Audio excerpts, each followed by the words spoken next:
Foi? Boa noite a vocês, como é que vocês estão? Tá tudo bem?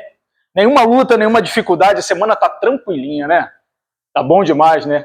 Não, tá difícil, tá complicado, passando lutas e tribulações, para te dizer que você tá no caminho certo. Tá no caminho certo. Se tá tudo normal, estranha, acha estranho.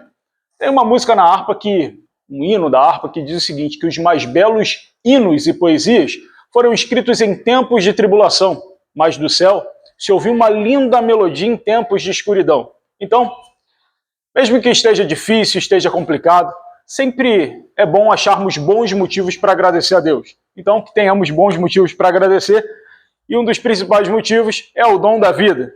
Então, você que está acompanhando a gente, se quiser agradecer, essa é a hora.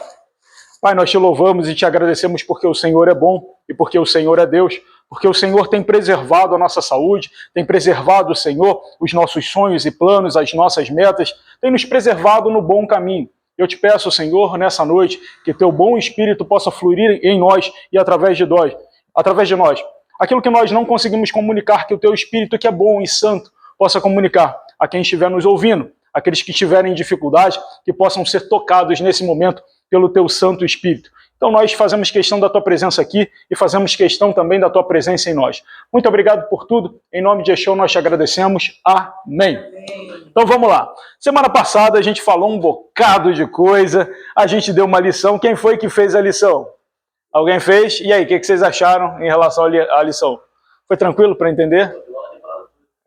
Foi legal, né, cara? Eles reproduziram muito bem essa questão do encontro de Yeshua com a mulher samaritana ali. Acho que reproduziram bem pra caramba. Estão no caminho certo. Foi legal? Não, eu já tinha... Não Isso. Bom demais. Então vamos lá. Vamos começar a aula. Semana passada a gente falou sobre algumas coisas e agora a gente vai dar sequência. Essa semana a gente não teve nenhuma pergunta que fosse construtiva, que valesse a pena responder. Algumas críticas, obviamente, porque acontece, mas como está escrito em Acrescentares de Jorge, em caso de críticas que não são construtivas, o segredo é defecar e se locomover. Até porque ninguém paga suas contas. Todo mundo tem boleto, ninguém paga os meus, né? É um absurdo isso. Mas vamos lá. Então a gente continua aqui dizendo que Yeshua precisa voltar para Galiléia. Mas por que ele precisa voltar para Galiléia? Ele recebe uma informação de que o seu primo, João Batista, estava preso. Então ele precisa voltar. Lê para mim aí, por favor, Mateus capítulo 4, versículo 12, para a gente embasar o porquê que Yeshua volta para Galiléia. Mateus capítulo 4, versículo 12. E já aproveitando enquanto vocês acham, João diz algumas coisas que são muito importantes. Ele diz o seguinte, que a noiva pertence ao noivo, mas ele se coloca como amigo do noivo. Imagina que existem algumas situações. A primeira situação é, ele se coloca como amigo do noivo, e no casamento judaico, sempre que acontecia o casamento entre o noivo e a noiva, até que o casamento acontecesse, o amigo do noivo ficava responsável por levar os presentes, por acompanhar, por provar e testar a comida da noiva ali, junto com a família, mas o noivo, por mais que ele tivesse posse, ele precisava partir para construir a sua casa, o local onde ele fosse morar ali com a sua esposa. Então, João se apresenta como um amigo do noivo, aquele que veio para preparar o caminho. A gente lembra que João ele se apresenta como a voz que clama no deserto. Lembra da parábola das 10 virgens? As 10 estavam lá, 5 prudentes e 5 não, mas à meia-noite se ouviu a voz dizendo, o noivo está vindo. E quem é o noivo? Yeshua. Mas quem será que é a noiva? E a gente vai ver sobre isso também. Lê para mim aí, Mateus 4, 12. Assim cumpriu-se o que fora dito pelos profeta Isaías. Terra de Zebulon e terra de Naphtali, caminho do mar, além do Jordão, Galiléia dos gentios. Esse é Mateus 4, 12? Ao ouvir que João tinha que susto. Vamos lá de novo. Vai. Ao ouvir que João tinha sido preso, Jesus voltou a Galiléia. Isso, ao ouvir que João Batista, o seu primo, havia sido preso, ele volta para Galiléia. Então ele tinha saído de Cafarnaum, vai para a Judéia, ele ouve essa notícia e ele volta para Galiléia. Agora, em relação à noiva, já que João se apresenta como amigo do noivo, que é a voz, quem é a noiva? E dizem, a noiva é a igreja. Será que é mesmo? Apocalipse 3, aliás, Apocalipse 21, do 1 ao 3. Quem é a noiva? Enquanto isso, eu vou dizendo o seguinte. Aonde João pregava? João pregava no Rio Jordão, né?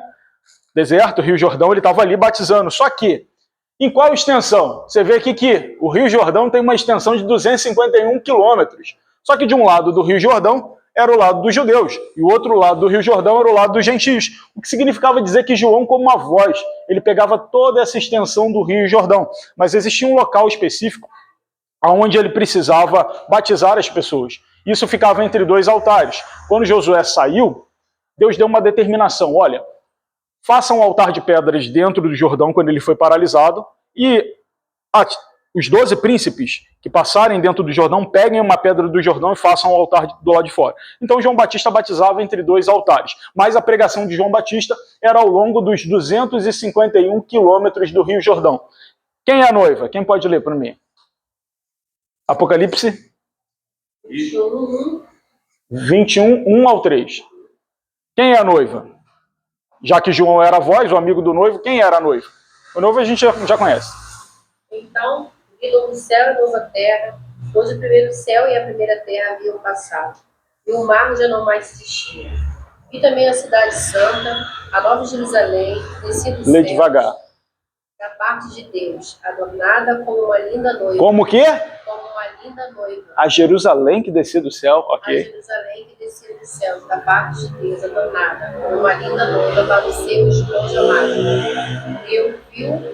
Eu vi uma forte voz que procedia do trono e clamava: eis que o tabernáculo de Deus agora está entre os homens, com os quais ele habitará.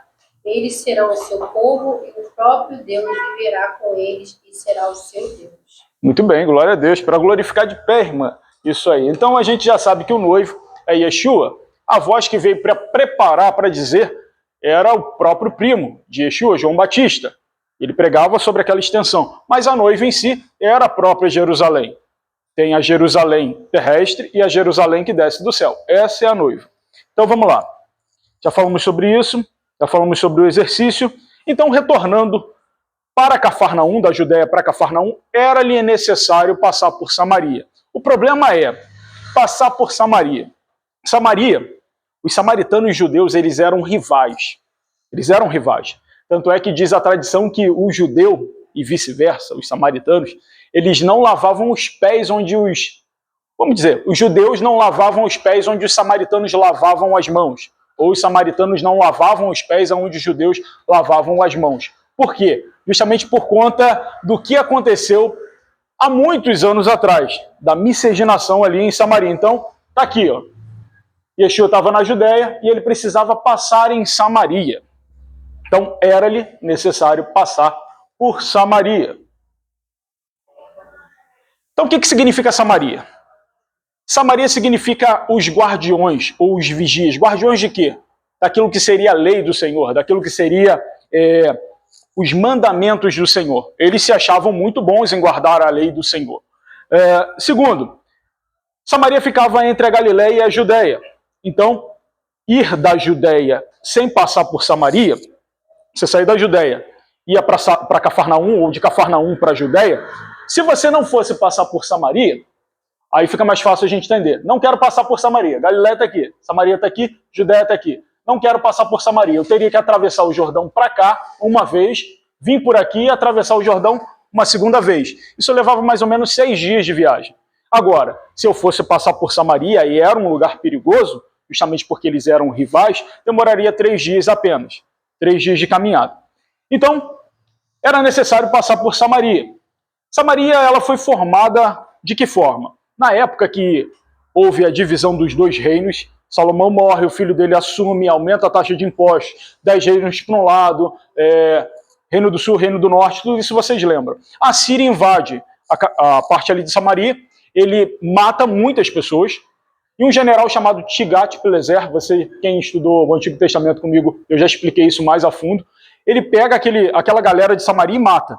Mas ele pega outros povos e coloca em Samaria. Então acaba ficando misturado. Judeus de diásporas, ou seja, que vieram de outros lugares, vão para Samaria, e pessoas de outros lugares, de outros povos, são inseridos em Samaria por esse general da Síria. Então ficou um povo muito misturado ali. Eles não eram 100% puros. Então os judeus achavam, não, eu sou 100% puro e os samaritanos são góis, são gentios. Eles são impuros, eles são, enfim, a ralé. Tanto é que Yeshua, quando dá o exemplo do bom samaritano, né, o gentio que fez muito mais do que qualquer judeu, muito mais do que qualquer levita, muito mais do que qualquer sacerdote, foi o que encontrou aquele que era caído à beira do caminho, foi lá e colocou e levou, ainda pagou para que aquele camarada fosse cuidado em melhores condições. Então ele usa o exemplo do samaritano, aquele que não era puro, não era judeu, mas era gentio, mas guardava a palavra de Deus. Tanto é que eu falei que Samaria, ou samaritano, significa aqueles que guardavam as palavras de Deus. E eles se auto-intitulavam também Benei Israel, ou Ben Israel, filhos de Israel. A gente lembra também que Jacó teve seu nome modificado para Israel, e os samaritanos diziam que eram filhos de Jacó, tá? Para vocês entenderem. Mas por que eles diziam isso? Porque o poço estava na região deles. O poço estava na região, o poço de quem? O poço de Jacó. Estava na região dos samaritanos ali. Então, os samaritanos tinham 4 credos. O primeiro credo é, só há um Deus, eles estão certos. Ouve, ó Israel, o Senhor nosso Deus é um. Existe um único Deus Pai. Se eu achar que o diabo é equiparado a Deus, isso é idolatria. Isso não existe, e a gente vai falar sobre isso. Eles também consideravam o profeta que viria para tirar algumas dúvidas. Eles sabiam sobre as escrituras de Miqueias, de Isaías, eles sabiam, porque eles guardavam tanto o Antigo Testamento, o Primeiro Testamento, quanto os profetas. Eles também acreditavam no livro em si, e também no lugar. No lugar de quê? No lugar de adoração, um lugar perfeito, que a gente vai falar sobre isso. Então, Yeshua chega em Sicar, ou Siquém, que fica perto das terras que Jacó deu a José, mas não necessariamente a José, porque José, ele teve 2 filhos, Benjamim, Efraim e Manassés. Eu fui na tua onda e acabei de responder. Efraim e Manassés, 2 filhos, tá? Então, ele deu essas terras a esses filhos de José, ok. Só que, todas as vezes que Deus se apresenta como Deus, ele diz o seguinte, eu sou Deus de Abraão, de Isaac e de Jacó, Israel. Ok, Abraão, em ti serão benditas todas as famílias da terra. Abençoarei os que te abençoarem, amaldiçoarei os que te amaldiçoarem, e em ti serão benditas todas as famílias da terra. Abraão, por todo lugar que passava, ele tinha o costume de cavar poços. E ele também tinha costume de dinheiro pra caramba para comprar aquelas terras. Então, por todo lugar que ele passava, vale o quê no deserto? O que vale mais? Água ou ouro? A água. No deserto, para os camelos, os animais, as mulheres, as crianças, a água. A água é o bem mais precioso. Então Abraão saiu cavando poços. Só que nesse meio tempo, Isaac, depois que Abraão morre, ele volta a esses lugares. E um dos lugares que ele voltou era um local chamado Gerar. Começou por ali. Chegando em Gerar, ele vê que o poço que o seu pai Abraão havia cavado, os filisteus foram lá e entulharam. Colocaram um monte de entulho no poço. Então, Isaac chama os seus colaboradores e fala o seguinte, vai lá e desobstrui o poço. Encontra água pra gente. Então, os colaboradores vão lá, desobstruem o poço e encontram água. Daqui a pouco vêm os pastores de Gerar e falam o seguinte, olha só, a gente não quer vocês aqui na nossa terra. Tá? Esse poço é nosso, aliás, essa terra é nossa, então esse poço é nosso. Então essa água é nossa, você não tem que estar aqui. Isaac tinha um pequeno exército, ele tinha tudo para chegar ali e exterminar todo mundo. Mas Isaac bota a viola dentro do saco e vai embora.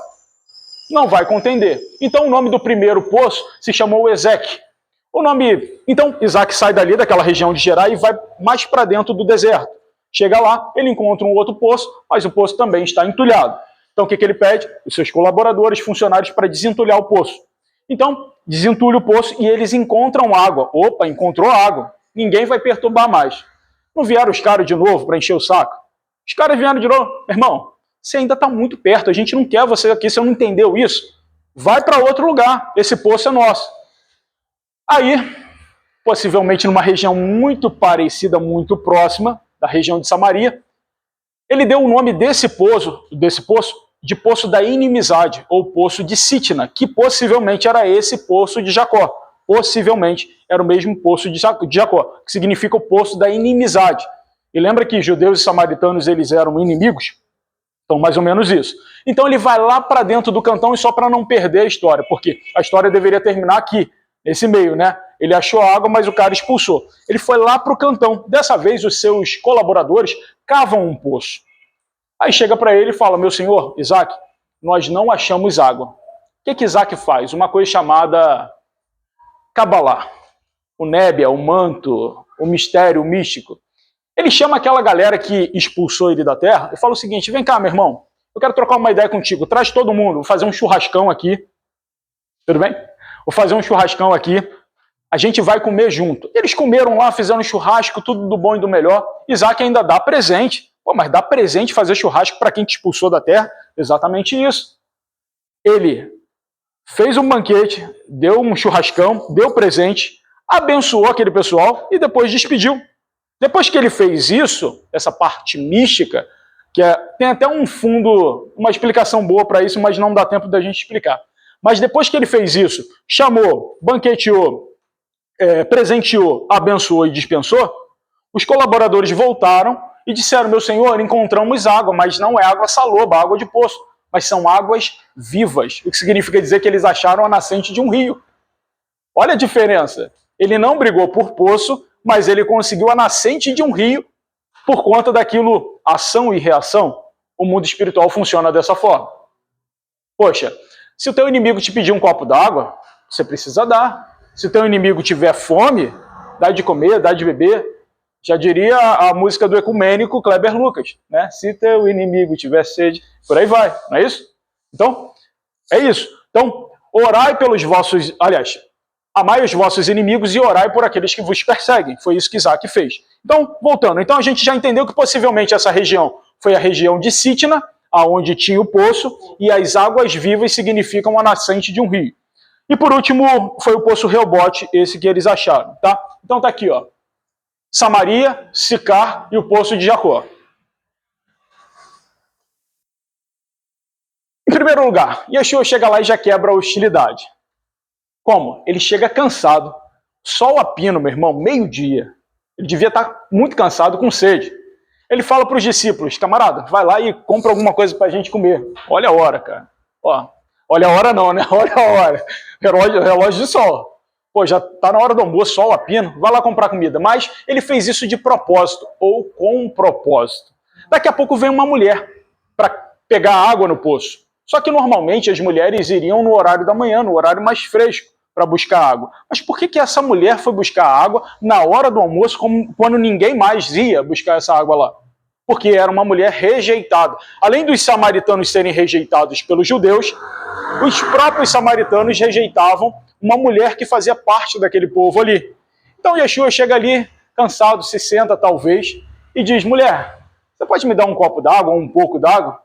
Aí ela desdenha, como vocês viram lá em The Chosen, né? Desdenha. Aí ele: você pode me dar um pouco d'água? E ela diz com um certo orgulho, uma certa soberba: como é que pode você, sendo judeu, pedir a mim, que sou uma samaritana, uma vigia, uma guardiã da lei? Você não sabe que a gente é rival? Como é que você pode pedir a mim, que sou uma samaritana, água para beber?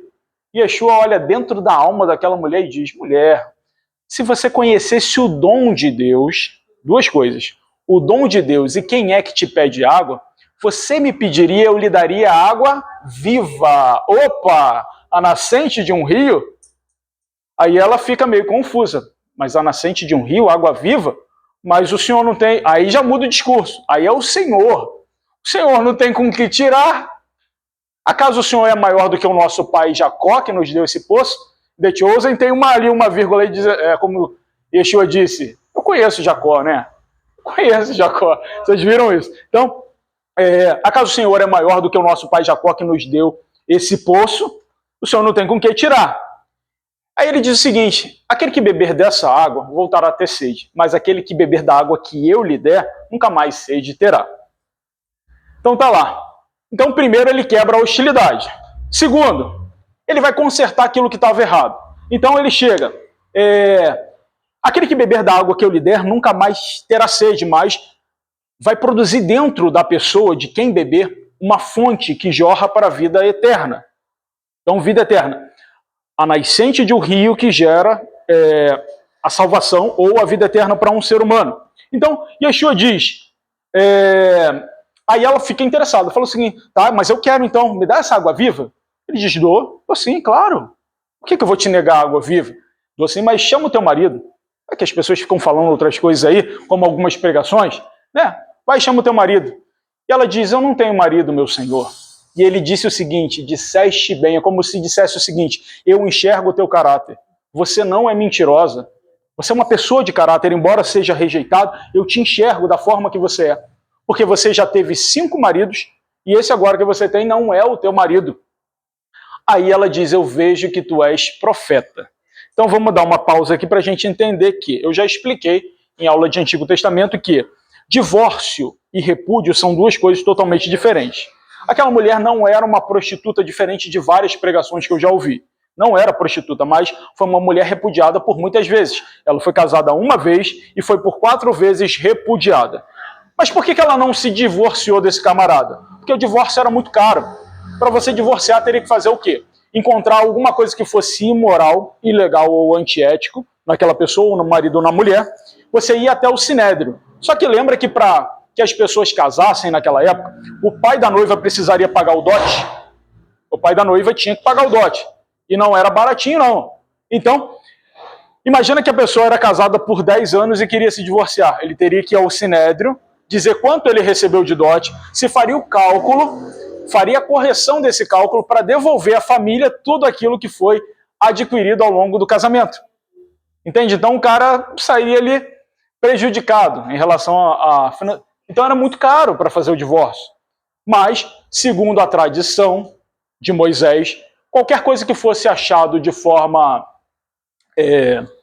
que não agradasse o marido ou a mulher, serviria para repúdio. O que seria o repúdio? Eu continuo dando comida, continuo dando água, continuo dando um teto, mas eu não tenho conjunção carnal e não tenho que dar satisfação. Não é mais meu marido, não é mais minha mulher. Então ela foi repudiada por 4 vezes. Entende? Porque era muito mais barato. Aí se tinha 2 possibilidades, ou deixar na mesma casa, eles conviviam ali como 2 estranhos ou 2 conhecidos, no máximo, ou então, se a propriedade fosse grande, criar um quartinho lá nos fundos. E ela era, se fosse mulher, né, a mulher ela não tinha a mesma isonomia que o homem, ela era tratada assim, de forma bem, sabe? E é complicado. E hoje em dia fala o seguinte, Jorge, e o que você acha disso? O que eu posso dizer é que muitos casamentos já foram desfeitos há muito tempo e muitos maridos já deram carta de repúdio à sua mulher, a ponto de viverem como desconhecidos dentro de casa. E da mesma forma o homem. Existem mulheres, por exemplo, caso de mulheres autocráticas, autoritárias, de imposição, de botar o pé na porta. Não, mas calma aí. A mulher precisa ser submissa. E se o homem precisa jogar o prato na parede para que mostre a autoridade, o cara já perdeu a autoridade há muito tempo. Então, o que é submissão? Uma mulher que é submissa. Em primeiro lugar, o camarada tem que entender qual é a missão dele. Ele tem que ter uma missão, ele precisa ter uma meta, um foco. A minha missão é essa. E submissão é estar debaixo ou na mesma visão, na mesma missão. Por quê? Uma cidade ou uma casa dividida não subsiste. Um reino dividido não subsiste. Então os 2 serão ambos uma só carne. Então assim, eles precisam estar na mesma missão. Ele traça o foco, ele traça o rumo, o marido, e a mulher se torna submissa, ou seja, ela adere à missão do marido. Entende? Então nós entendemos a diferença de divórcio, que era caro, e a questão do repúdio. Então, veja que és profeta. Mas já que o Senhor é profeta, a partir dos 4 credos, quando o Messias vier, ele vai nos tirar uma dúvida. E qual é a dúvida? A dúvida é em relação à adoração. Aonde nós devemos adorar a Deus? No monte, como faziam os nossos pais? Que monte é esse? Ou em Jerusalém, como fazem os judeus? Que monte seria esse? Lembra que lá na época de Moisés, tinham 2 montes, um monte Gerazim, que a maioria dos mercados de São Gonçalo tem Gerizim, né? Tem o nome do mercado lá, Mercado Gerizim, coisa e tal. É o Monte da Bênção, onde os sacerdotes subiram lá e disseram, se atentamente ouvires a minha voz e atentares aos meus mandamentos, então virá sobre ti essas bênçãos. Então sobre o Monte Gerizim foi profetizado as bênçãos, mas sobre o Monte Ebal foram profetizadas maldições.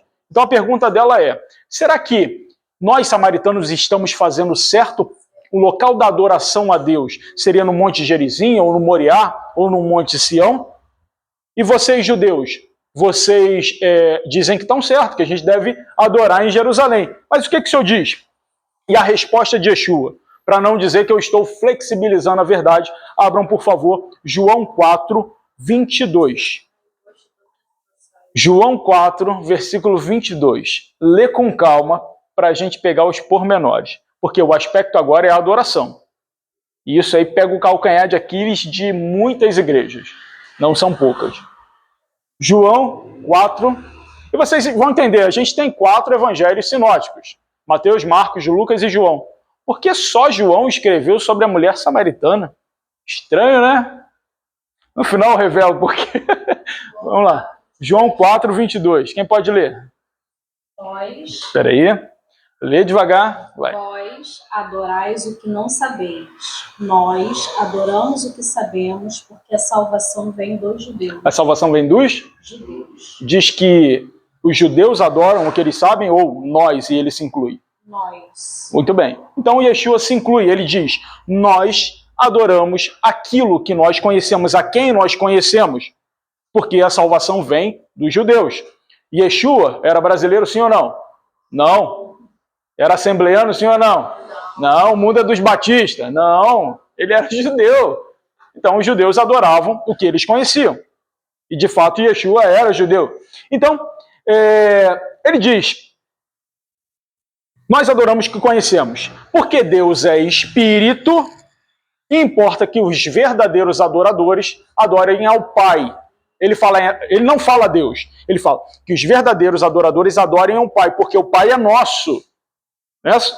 Então, que os verdadeiros adoradores adorem ao Pai em espírito e em verdade, porque Deus é espírito, em espírito e em verdade. Então ele se inclui no fator adoração. Se Deus é espírito, o Filho de Deus é homem. Então, não é filho do homem, mas o Filho homem de Deus, ok? Então já respondemos isso. Então Yeshua disse, vejo que és profeta, né? Então vai me tirar essa dúvida. E Yeshua se apresenta para ela como Messias. E ele diz a mesma coisa que Deus disse a Moisés na sarça. Eu sou. Porque quando o Messias vier, e ele diz, eu sou, assim como Deus falou com Moisés, sou eu que falo contigo. Eu estou falando com você. Yahweh, Ashé, Yahweh. Eu sou o que sou. Eu serei o que serei. Então ele se apresenta da mesma forma que Deus se apresenta a Moisés na sarça. Então a gente vai entrar num contexto complicado. Eu também vou bloquear essa parte agora, vou parar um pouquinho nesse discurso da mulher samaritana para entrar no conceito de adoração, porque ele diz nós, e se inclui, nós adoramos a quem nós conhecemos. Quando nós falamos na igreja ou em qualquer lugar, lá no seu cantinho, no seu quarto, no seu momento de oração, aleluia. O que significa aleluia? O aleluia que a gente fala, né, não significa glória a Deus, mas é a junção de duas palavras. Porque o nome do Todo-Poderoso é o tetagrama, esse aqui, ó. Yod, Rei, Com, Vav, Rei. Tá vendo essa parte aqui? YH? No hebraico não tem vogal, só tem consoante. Então, quando você tem no hebraico ali, o termo seria aqui, o original, com H, YH. E Hallelu significa adorem, não no sentido de solicitar adoração, mas no sentido imperativo da coisa. Adore somente a Deus. Ouviu o barulho? Deve ser o arrebatamento. O acordo de paz já está sendo selado, ó, tá vendo só? Já deram. Já deram. Abre os selos, toca as trombetas e depois dispara as taças. Vamos lá. Então, aleluia significa adore a Deus no imperativo. Não é uma solicitação. Então, todas as vezes que você diz aleluia, é adore a Deus, ao tetagrama. E muita gente não sabe que isso significa. Né? Que o aleluia significa isso. Aleluia. E todas as vezes que você dá glória a Deus, você dá glória a Deus. E adoração a Deus. Aleluia. Ok. Então, ad, orar e ação. Se a gente for pegar esse termo ad, orar e ação, você entende que toda palavra que começa pelo prefixo ad significa atribuir. Por exemplo, admoestar. Admoestar é dar um conselho a alguém. Adjudicar é um termo jurídico, né, que é você judicializar ou você fazer a junção, adjudicar. E administrar. Aquele que atribui a ministração. o ministério, o serviço. Então, administrar. Então, ad significa, o prefixo significa atribuir, atribuir alguma coisa. Orar, orar a gente sabe, verbalizar, sons, palavras e canções. E, por último, ação. O que é ação? É o fazer, é o serviço. Então, se você junta o termo ad, orar e ação, significa o quê? Atribuir palavras e canções em forma de serviço. Então, a adoração é um serviço em forma de palavras e canções que se atribui a alguém, a alguma coisa. Então, quando nós falamos sobre adoração a Deus, é um serviço que nós prestamos a Deus. Em 3 anos e meio, o que Yeshua fez? Atribuiu serviços a Deus, em forma de adoração. Nós adoramos quem nós conhecemos. Porque o que se ouve nas igrejas é que a adoração é o momento onde você apaga a luz, onde você bota uma musiquinha, tá? Não é louvor, porque muitos pastores, não me entendam mal, ouviram muito a música daquela irmã que faleceu. Eu só peço a Deus um pouco de malandragem, né? É mais ou menos isso. Mas tem músicas muito bacanas. Por exemplo, a do Jota Quest, hoje só a tua presença para me deixar feliz, né?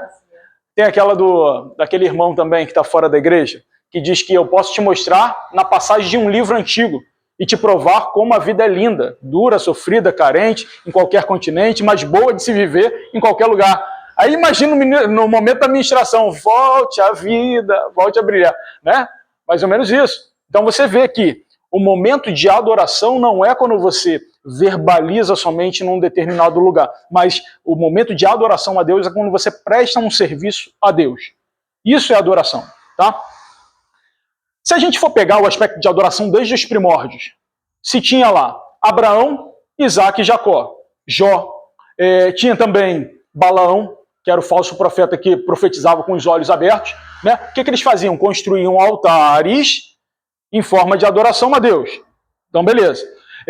Segundo, você tinha um tabernáculo. Dentro do tabernáculo se fazia o serviço. O serviço para quem? A Deus.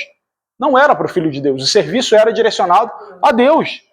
Depois, primeiro templo, o templo de Salomão, foi destruído, mas o serviço era para Deus. Agora, Esdras sai junto com Zorobabel e constrói o segundo templo, muito menor, pequenininho, a ponto dos anciãos arrancaram o cabelo e a barba. Mas o serviço, a adoração era para quem? Para Deus. Yeshua ia à sinagoga todo sábado. Oferecer serviço para quem? A Deus. Pois é, o que a gente está fazendo de errado, hein? Em algum momento, Yeshua, o Yeshua que nós conhecemos, exigiu para si adoração? Serviço? Verdade. Pois é. Então a gente precisa pensar. Eu estou só fazendo vocês pensarem, não coloquei a minha opinião. Só fiz algumas perguntas, ok? Então, quem tem ouvidos para ouvir, ouça. Muito bem. Então vamos lá. Quarto ponto de adoração nos dias atuais. Yeshua institui. Veja que és profeta, mas quando o Messias vier, ele vai nos tirar essa dúvida. Onde nós devemos adorar? No monte ou em Jerusalém, como fazem os judeus? No monte, como faziam os nossos pais, ou em Jerusalém, como faziam os judeus? E Yeshua diz, a hora vem, e quer saber? Já chegou, em que os verdadeiros adoradores não adorarão ao Pai. Ele não fala a Deus. Adorarão ao Pai em espírito e em verdade, porque o Pai procura. Calma aí, Deus não sabe de tudo? Deus não é onisciente? O que ele procura? Verdadeiros adoradores que adorem em espírito e em verdade. Então, em espírito, não só na congregação, mas em qualquer lugar. E em verdade, ou seja, não só por obrigação. O que nós vemos, aí eu vou abrir uma crítica para os nossos amigos e irmãos judeus, e judeus messiânicos também, ortodoxos, que por muitas vezes predomina muito mais o rito do que a verdade, propriamente dito. Lembra que eu falei para vocês que as palavras elas precisam conectar com os sentimentos? E o rito, por muitas vezes, não conecta. Tanto é que Yeshua ensina a orar da forma que nós devemos. Então, só abrindo porque às vezes fala assim, você só está comentando sobre a igreja evangélica. Eu falo do que eu já tive experiência. Obviamente nunca frequentei, mas o que a gente vê, o que a gente assiste, enfim, internet, é o que a gente vê. Então, as ações e os sentimentos precisam ser associados ao serviço a Deus. Então, em espírito e em verdade. Agora, reverência. Reverência é o seguinte, é você reconhecer a superioridade ou a hierarquia de alguém. Então, todas as vezes que Yeshua operava um milagre, a pessoa não adorava Yeshua. Ela prestava reverência. da forma que está aqui as imagens. Reverência. Isso é reverência. Isso é reverência. Então as pessoas se mostravam tão agradecidas. Por exemplo, se você chega diante de um rei, e ele é o rei dos reis, você vai amar, você vai reverenciar, mas ele não vai te obrigar ou não vai te estimular a produzir serviço para ele, porque ele veio para servir o reino de Deus. E é o que nós precisamos fazer, servir o reino de Deus no serviço. Então, uma palavra grega, até porque o Novo Testamento, ou o Segundo Testamento, foi escrito em grego, a gente já falou sobre isso, o termo reverenciar significa proskeneo, aquele que se prostra, aquele que se curva. Curva-se ou prostra-se diante de. Agora, diferente do termo latreia. Latreia significa serviço ou adoração. Tanto é que se você junta as duas palavras, ad, que é atribuir, e latreia, significa que atribuir um serviço. Atribuir um serviço a alguém significa idolatria. Entendeu? Então, todas as vezes que a gente oferece um serviço a Deus, nós estamos adorando a Deus. Agora, nada te impede de honrar o rei, cantar canções sobre o rei. Davi Rameller. Saul matou 1000, mas Davi matou 10.000. Cante canções sobre o rei, ame o rei. Mas o serviço, o rito, em espírito e em verdade, as suas orações, direcione a Deus, em nome de Yeshua, Hamashia, ou Messias, o ungido. O filho primogênito, o primeiro a ser gerado, ou o unigênito. Então, depois que aconteceu isso, do discurso da mulher samaritana com o Yeshua, os discípulos chegaram e falaram, está conversando com a mulher ali, a mulher samaritana deve ter dado algum BO. Então, eles chegam, Senhor, a gente já veio comprar comida, já está aqui, tá? Vem comer, tá? Então o Yeshua chega e fala para ele, camarada, deixa eu falar uma coisa para você. Uma comida tenho para comer que vocês não sabem. E a minha comida, a comida que eu tenho para comer, é fazer... Ô moto desgraçado. A comida que eu tenho para comer é fazer a vontade daquele que me enviou. Então ele foi para fazer um serviço à vontade daquele que o enviou. Então uma comida tem para comer que vocês não sabem. E a comida que eu tenho para comer é fazer a vontade daquele que me enviou. Ok. E eles perguntaram isso do nada. Ok. Então, foi escrito só o necessário. Yeshua nunca fez acepção de pessoas. Mas, segundo acrescentário de Jorge, o rei Yeshua nunca fez acepção de pessoas no seu reino, mas muitos o rejeitaram. Então, todas as vezes que vocês verem AJ, é acrescentário de Jorge. Os discípulos disseram para quebrar o clima, tudo bem, enquanto a mulher samaritana saía, glorificando a Deus, dando graças a Deus para comunicar às pessoas, lá em Samaria, a mulher rejeitada, aquela que foi rejeitada, foi a que trouxe o maior milagre para dentro de Samaria. Aquela que foi rejeitada pelos seus próprios... pelas próprias pessoas da cidade, foi a que mais abençoou. Ou seja, aquele que é mais rejeitado, às vezes é o que mais abençoa. Aquele que é mais rejeitado, essa palavra é para você. Está se sentindo rejeitado? Pois é, talvez Deus tenha propósito nisso. A sua rejeição serve para demonstrar que outras pessoas futuramente vão precisar de você. Porque aquele que é rejeitado pode ser que traga uma grande bênção para a vida de outras pessoas e eu te incluo nessa. Então vamos lá. Então, a que foi mais rejeitada é que trouxe o maior milagre para dentro de Samaria. Então ela sai comunicando para todo mundo. Eu encontrei alguém que revelou a minha vida. Ele é o Messias, ele é o Filho de Deus. Ele me tirou a dúvida que todo mundo tinha. Então os discípulos ficaram meio sem graça e falaram, falta só 4 meses para a colheita, né? Daqui a pouco vem aquela galera toda. E Yeshua olha para eles e fala, pois é, vocês disseram que falta só 4 meses para a colheita. Eu, em verdade, vos digo que os campos já estão brancos para a colheita. Os campos já estão brancos para a ceifa. Então, depois dos samaritanos encontrarem o Messias por parte daquela mulher que foi rejeitada pelo seu povo, rejeitada pelos seus maridos, ela não foi rejeitada pelo Filho de Deus. Ela não foi rejeitada pelo próprio Deus. Ela foi a mensageira missionária, aquela que agregou valor na vida de muitas pessoas. Entende? Então, chegou uma multidão. E essa galera, os samaritanos, começaram a insistir para Yeshua ficar.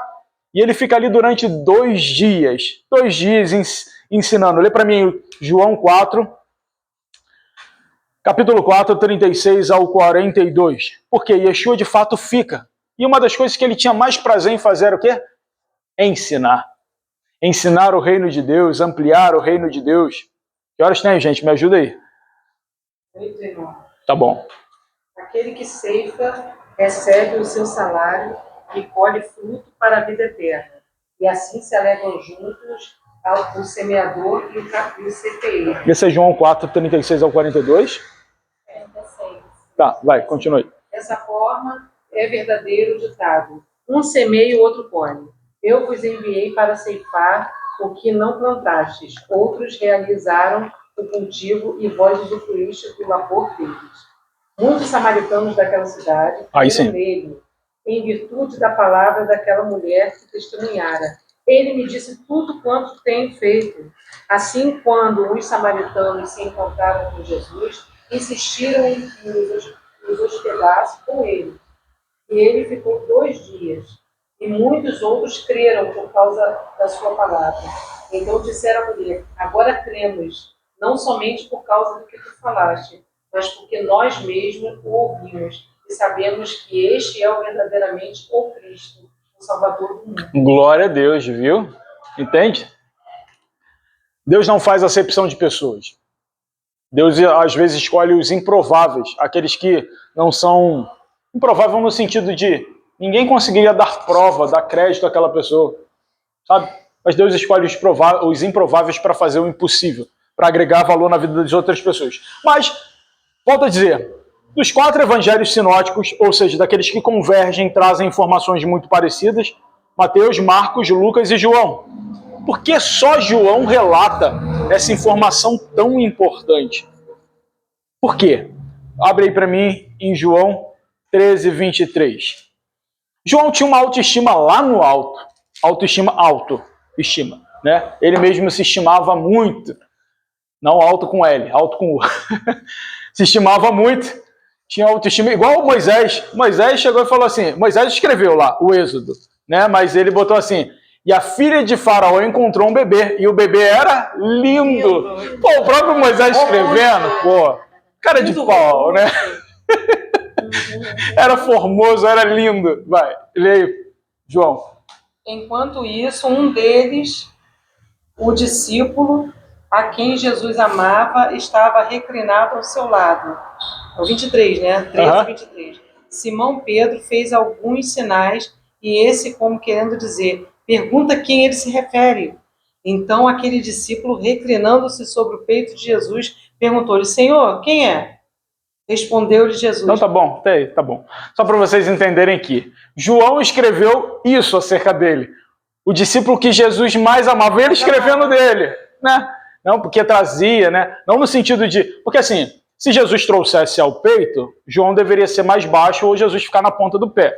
Mas o termo original é a cabeceira, porque você tinha ali quem sentava no local principal e os mais próximos, em nível de troca de ideia, conversa, tanto é que Yeshua dá um conselho, olha, se você for convidado para comer em algum lugar, toma cuidado para não sentar no lugar errado e não passar vergonha.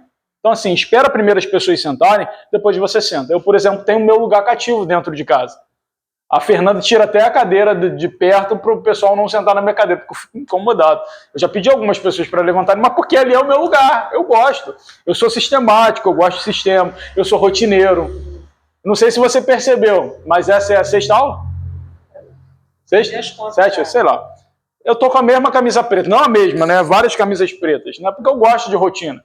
O cérebro gasta menos energia e você é mais criativo também, tá? Quando você gasta menos energia. Então, eu sou rotineiro. Então, ele fala sobre isso. Então, João se apresenta como discípulo amado. Aquele que encostava. Imagina que você está ali sentado do lado, aí você vai falar alguma coisa com alguém, você não vai chegar e gritar, você vai botar a mão no ombro, você vai... Era nesse sentido que ele está falando. De botar a mão no ombro e... É isso. É nesse sentido. Não que todas as vezes, encontrei Jesus e vou botar... Tudo bem que tem um texto da palavra de Deus que diz que Deus não tem filhos prediletos, mas ele recosta, ele traz ao peito os filhos mais achegados. Tá? Então vamos lá. Então no ciclo de interação de Yeshua, você tinha, em primeiro lugar, a multidão, porque ele gostava muito de ensinar acerca do reino de Deus. Em segundo lugar, você tinha os 12, que eram escolhidos, os 12 apóstolos. Depois, um terceiro nível mais fechadinho, você tinha os 3, que eram Pedro, Kefa, Tiago e João. E por último, segundo a carta de João, o mais amado, João. Então, possivelmente, essa história da mulher samaritana que todo mundo viu, mas quem deveria escrever negligenciou, Mateus não era detalhista, ele poderia ter escrito.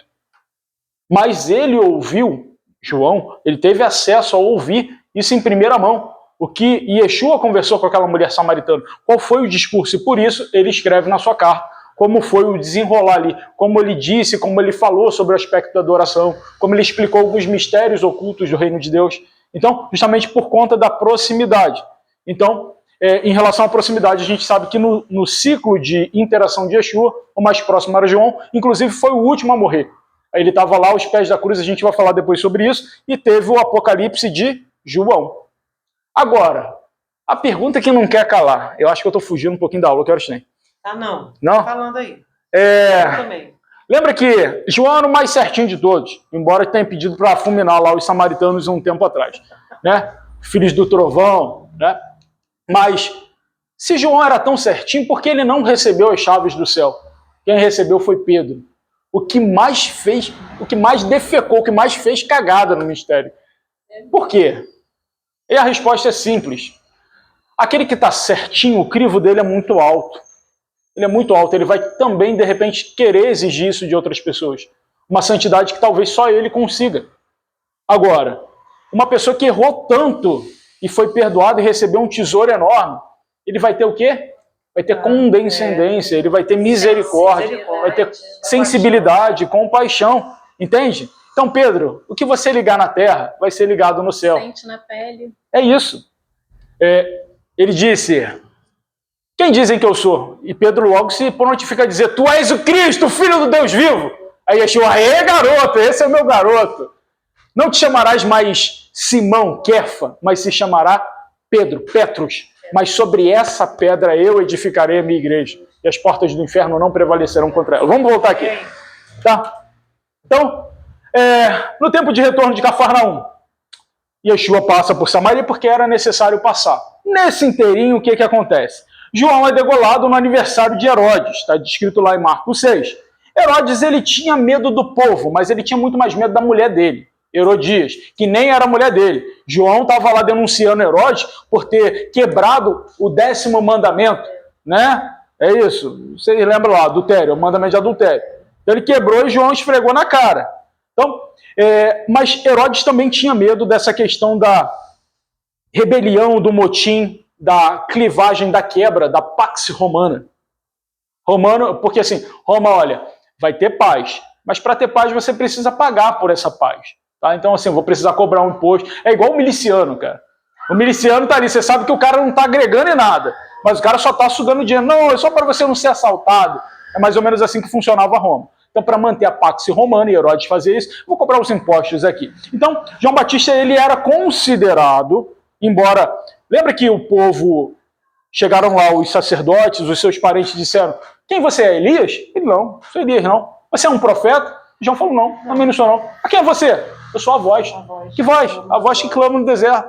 Então, João Batista era considerado como profeta pelo povo. Era o povo que considerava João Batista como profeta. Está descrito lá. Então, a filha de Herodias, que para quem viu The Chosen está lá como Salomé, ela dança diante de Herodes, e Herodes fica bobado, fica empalhaçado ali, ele deixa aflorar os seus sentimentos e o seu entusiasmo, ele diz diante de todo mundo, olha só, me pede o que você quiser, até metade do meu reino eu te dou, não tem problema, o que você quer? Ela já influenciada maldosamente pela mãe, eu quero a cabeça de João Batista num prato. Quero a cabeça de João Batista. E Herodes já tremeu na base, ele que estava bobado, agora ele está... Pô, calma aí. Não. Pô, mas aí eu já dei a minha palavra. Então, tá ali. AG, segundo acrescentário de Jorge, os erros e acertos do rei estão na inclinação do coração, ou seja, no poder de decisão. Então, Herodes fica aflito, ou seja, ele estava bobado, agora ele vai de 0 a 80 ou de 80 a 0, né, em menos de 4 segundos, porque ele fica aflito. Mas ele atende o pedido da filha de Herodias. Lê para mim em Mateus 14, do 8 ao 12. Para a gente entender que a filha de Herodias não pediu a cabeça de João Batista numa bandeja de prata. Nunca foi de prata. E ela, instruída previamente por sua mãe, disse: dá-me aqui num prato a cabeça de João Batista. Num prato. E o rei afligiu-se, mas por causa do juramento e dos que estavam à mesa com ele, ordenou que lhe fizesse. E mandou degolar João no cárcere. E sua cabeça foi trazida num prato e dada à jovem. E ela levou a sua mãe. E chegaram aos seus discípulos e levaram o corpo e o sepultaram. E foram anunciá-lo a Jesus. Muito bem, foram anunciá-lo a Jesus. Muito bem, nesse inteirinho que passa isso, João Batista foi morto, eles já estão pegando e sepultando o corpo, mas já vão também avisar o primo dele, que ele havia morrido. Ele saiu da Judéia para ir para Cafarnaum, quando ele foi preso. E agora a notícia vai chegar até Yeshua. Mas nesse inteirinho, o que acontece? João Batista é morto, a galera da religião, do Sinédrio, todo mundo estava comemorando ali. Então, agora que a gente já matou João Batista, a gente tem que dar um jeito de matar Yeshua. Vê para mim aí Mateus 12, 14 até o 17. João já está morto, então agora a gente tem que dar um jeito de matar o primo dele. Mateus 12, 14? Isso. E aí é que começa a treta, que obviamente o Filho de Deus sabe sobre tudo. Mateus 12, 14. Diante disso, saíram os fariseus e começaram a conspirar como poderiam matar Jesus. Mas Jesus, sabendo disto, afastou-se daquele lugar. Uma multidão o seguiu e a todos ele curou. Contudo, o advertiu para que não divulgasse suas obras. Ao acontecer isso, cumpriu-se o que fora dito pelo profeta Isaías. Eis que o meu servo que escolhi, o meu amado, em que tenho alegria. Farei repousar sobre ele o meu espírito, e ele anunciará a justiça às nações. Excelente. Então, você vê que eles deram um jeito, os religiosos da época, deram um jeito de tentar conspirar para começar a matar ele. E aí já começa um outro período da fase de Yeshua. Então, Yeshua curou várias pessoas, levaram para ele um endemoniado, o cara estava possesso de demônio, levaram. Esse aí foi obrigado também, né? Diferente dos gadarenos que deram, gadareno gerazeno. Eles foram por vontade própria e deram mole. Então, esse também foi levado, obrigado. Só que ele também era cego e era mudo. Então, ele tinha uma patologia, 2 patologias, e ele tinha também a possessão por espíritos ruins. Então, Yeshua vai lá, cura ele primeiro, ele deixa de ficar cego e mudo, e depois ele é liberto dessa possessão. Os fariseus chegam para ele e dizem: isso aí é fácil. Ele expulsa esses espíritos imundos pelo poder de Belzebu. Meu irmão, o caldo entornou. Só para a gente entender quem é Belzebu, e eu não vou falar muitas vezes esse nome, mas é a junção de 2 palavras, Baal, que significa senhor, e Zebub, moscas. Então, senhor das moscas, tá? Para não dar muito... Botei até aqui, explicar superficial, porque senão a gente vai ter que entrar dentro da parte do ocultismo e eu não gosto de fazer isso. Então, Yeshua faz uma afirmação, que a gente já citou isso. Todo reino dividido vai à ruína. Como? Você está dizendo que eu expulso pelo poder do camarada lá? Não. O reino dividido, ele vai à ruína. Uma cidade ou uma casa dividida em si mesma não subsiste, não perdura. E ele faz uma pergunta.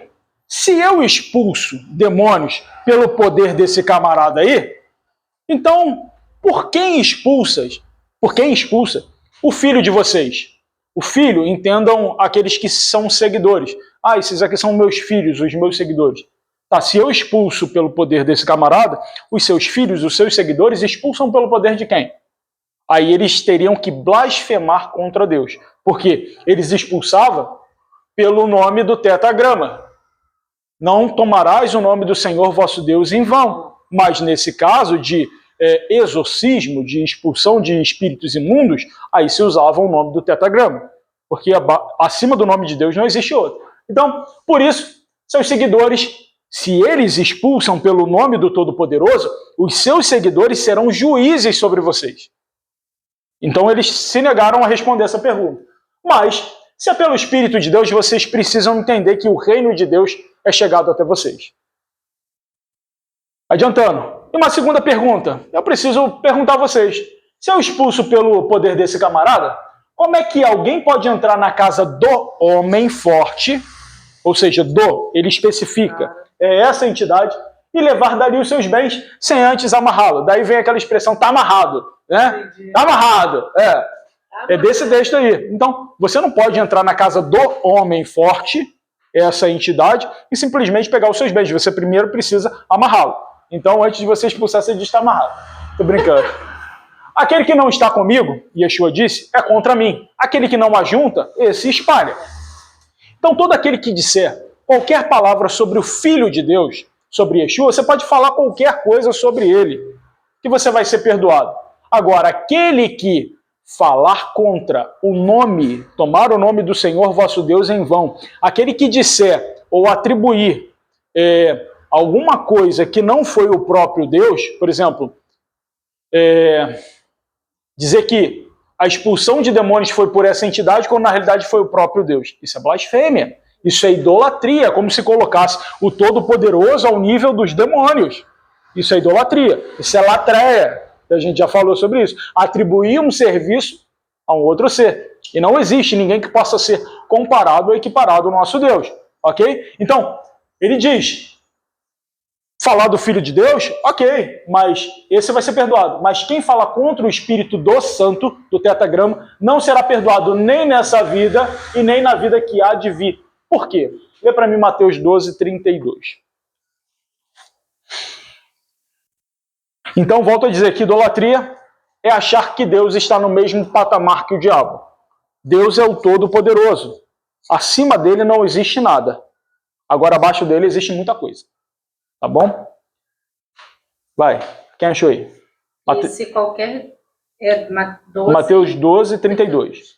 E se qualquer disser alguma palavra contra o Filho do homem, ser-lhe-á perdoado, mas se alguém falar contra o Espírito Santo, não será perdoado, nem neste século e nem no futuro. Muito bem. Não vai ser perdoado porque quem é que vai perdoar? Se é o Espírito do Santo que perdoa, é o Espírito do Santo que é o onipresente, que convence o ser humano do pecado, da justiça e do juízo. É a emanação do próprio divino que faz isso. É a fagulha, através da fé. A fé é o combustível que atrai a presença do santo. Entende? Então vamos lá. Então ele diz o seguinte, fruto e árvore. A mesma árvore não pode produzir frutos bons e ruins. Ou vai produzir fruto amargo ou doce. Não dá para produzir. Então assim, ou produzir uma coisa ou outra. Então não pode... Os fariseus, eles não poderiam ser bons e maus ao mesmo tempo. A ponto dele dizer o seguinte, raça de víboras. Repetir a mesma coisa que João Batista vinha falando. Raça de víboras. E quando se fala em víbora, nós pensamos em quê? Eles eram astutos, porque eles queriam matar Yeshua, e eles também eram venenosos. Astutos e venenosos. Raça de víboras. Como vocês, que são maus, podem dizer boas coisas? Porque a boca fala do que está cheio o coração. Ou seja, esses são os frutos manifestos. Entende? Que tudo aquilo que a gente ouve, a gente desce para o coração, e o coração é o poder de decisão. É isso. Agora, tudo que você escuta entra no meu ouvido e sai pelo outro. Tá bom? Então, lê para mim aí, a mesma fonte também não pode produzir duas águas. Água amarga e água doce. Então, lê para mim Mateus 12, 35 ao 37, que horas tem? 8 e 28. Muito bem. Lê aí para mim. O homem bom tira boas coisas do seu bom tesouro, e o homem mau do mau tesouro tira coisas más. Mas eu vos digo que de toda a palavra ociosa que os homens disseram, hão de dar conta no dia do juízo, porque por tuas palavras será justificado e por tuas palavras será condenado. Entende por que as nossas palavras têm poder? Tudo que nós falarmos em vão, toda conversa, toda fofoca, e fofoca é pecado, irmã. Irmão também, porque tem muito irmão fofoqueiro. Que sei.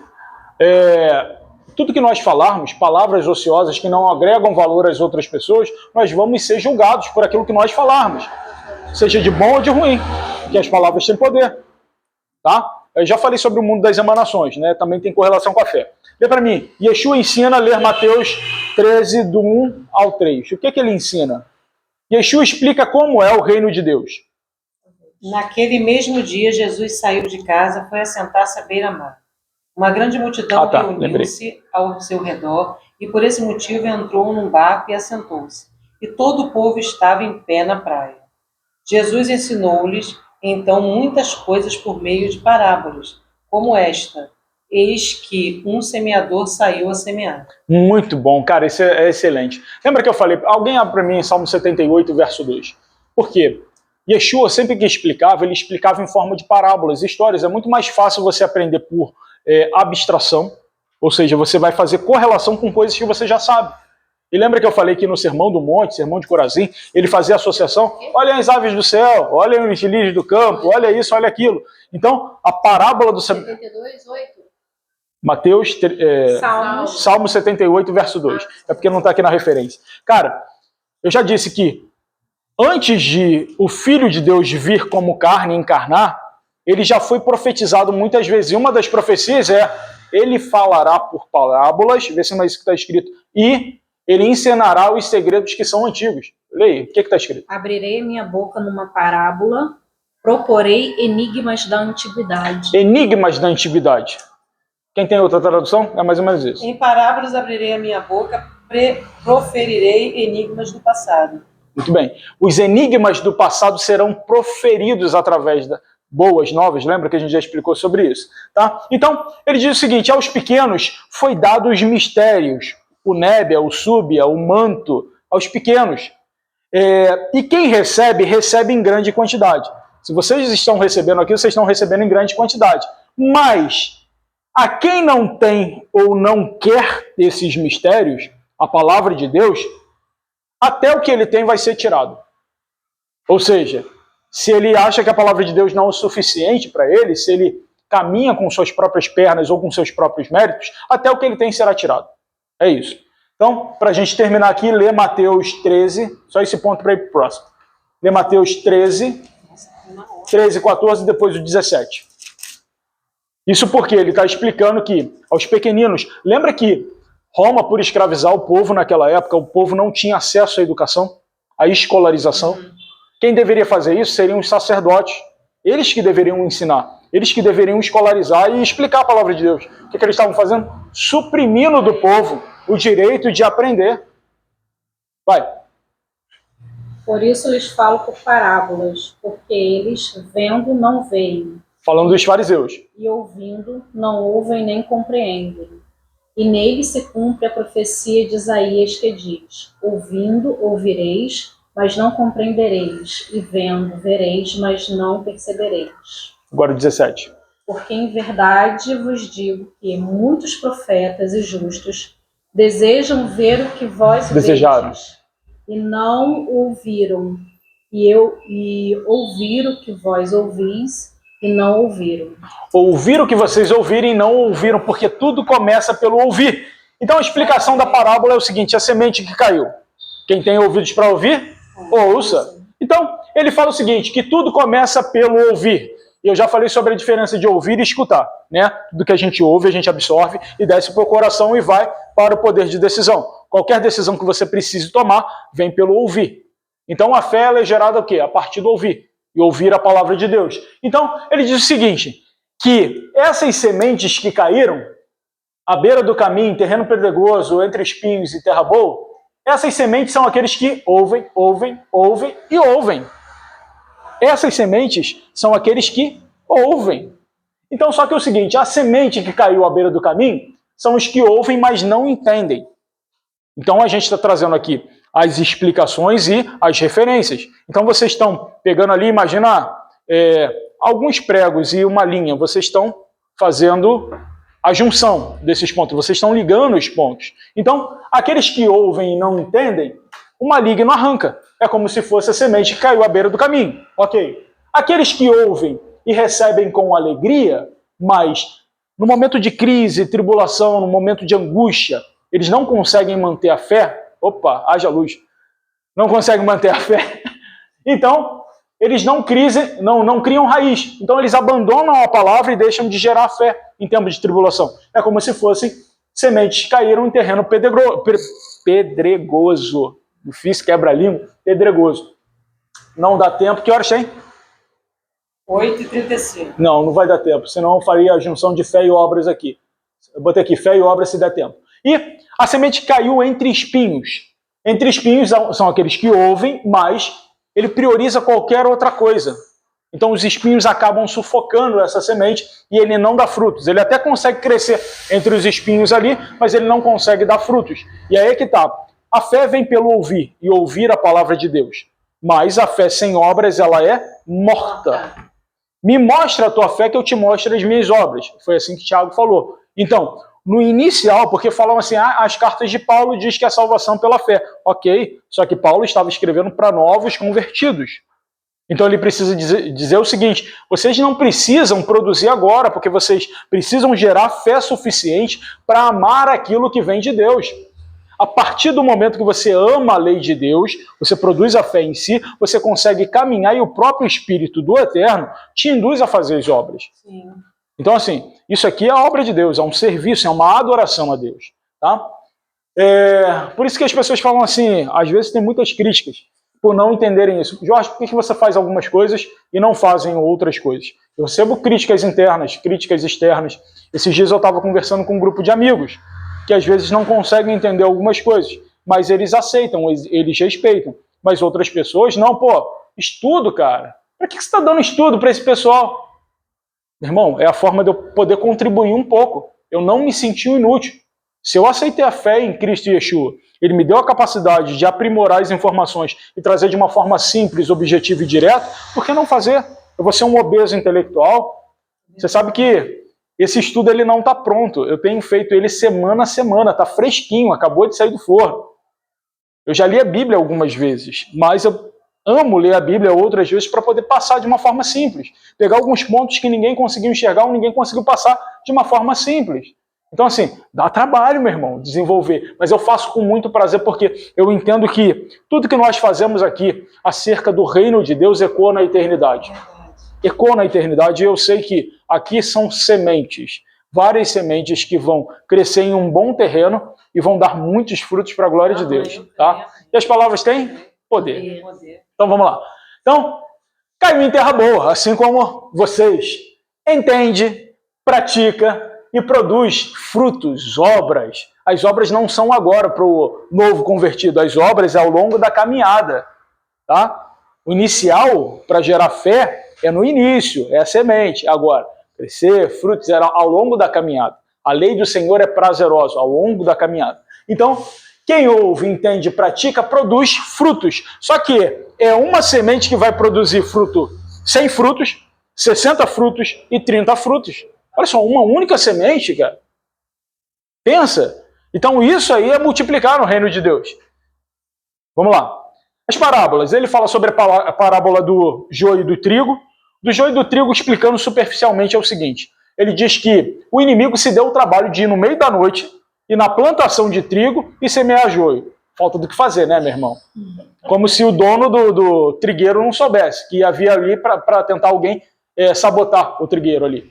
Então, o cara se deu o trabalho de ir no meio da noite para semear joio. Tudo bem, o Senhor já sabia. Então, os funcionários chegaram e falaram assim, Senhor, o joio e o trigo cresceram juntos. Só quer que arranque? Ele falou, não, fica tranquilo. Por quê? Ele estava muito seguro. Porque o trigo, ele produz frutos. Mas o joio não. O joio, ele é muito inferior ao trigo. Tanto é que ele depende das raízes do trigo para ser nutrido pela seiva. Ele se agarra, ele se entranha ali. Só que o trigo, na época dos fortes ventos, na época do Pentecostes, como o trigo está muito carregado de frutos, quando vem o vento, ele bate, ele arreia. Ele vai para baixo, ele se inclina, ele se curva. Só que o joio não, ele fica com caule soberbo.